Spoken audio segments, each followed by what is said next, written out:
Ce lundi 16 septembre 2024 a démarré sur toute l'étendue du territoire national la rentrée scolaire 2024-2025.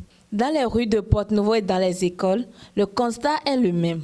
Élèves et écoliers, habillés en tenue kaki ou en uniforme, regagnent les classes. Ici, au collège d'enseignement général Les Cocotiers, c'est les grandes retrouvailles entre amis. Pendant que certains se racontent leurs vacances, d'autres accompagnés de leurs parents s'acquittent des frais d'inscription avant de rejoindre leur classe. Les élèves expriment leur joie et fixent des défis. Je suis très contente, très heureuse de recommencer, de retrouver mes amis. Bon, en tout cas, la joie, elle est tellement immense. Concernant la nouvelle année scolaire, pour moi, c'est de réussir, maintenant, de 2, avoir la moyenne de classe et ensuite tout faire pour aussi avoir le bac.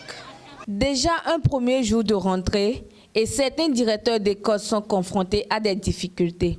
Éloi Kpatinvo, directeur de l'école primaire publique de Tokpota 2, s'exprime. D'entrée de jeu, ce sont les apprenants qui ne sont pas tous arrivés, malgré la sensibilisation qui a été faite, puisqu'on a commis un crieur public qui a fait la sensibilisation à travers le quartier, et afin que les enfants puissent d'abord nous parvenir la semaine écoulée, c'est-à-dire celle de la pré-rentrée, et pour que nous puissions mettre au propre le cadre scolaire et démarrer effectivement le travail ce matin.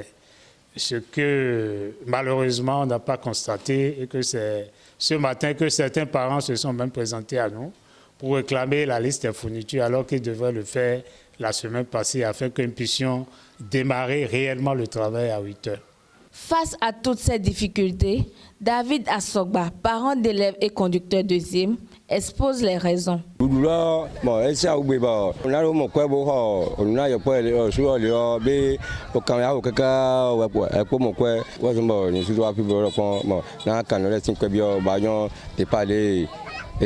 une bonne rentrée, il est important que parents et élèves jouent chacun leur partition. Éloi Kpatinvo responsabilise. À l'endroit des élèves, c'est de se mettre très tôt au travail, de le prendre à bras le corps, de se réveiller tôt et de se coucher également tôt et d'être vite à l'école pour faire le nettoyage afin que le travail puisse vite commencer, apprendre surtout leurs leçons et faire régulièrement leurs devoirs de maison. Maintenant, à l'endroit des parents, je leur demande d'apporter l'accompagnement nécessaire à leurs enfants afin qu'ils puissent répondre présents et surtout prendre soin d'eux, puisque actuellement, il y a certaines maladies qui sévissent à travers le monde entier, je veux dire, et il y a le paludisme également qui guette les enfants, qui prennent les précautions afin que ces derniers se couchent sous moustiquaires imprégnés et nous revenir dans de bonne santé afin que nous puissions faire le travail comme cela se devrait. Pendant environ 36 semaines, le portail des écoles restera ouvert. Que chaque élève se prenne donc au sérieux pour une année scolaire fructueuse avec à la clé de bons résultats.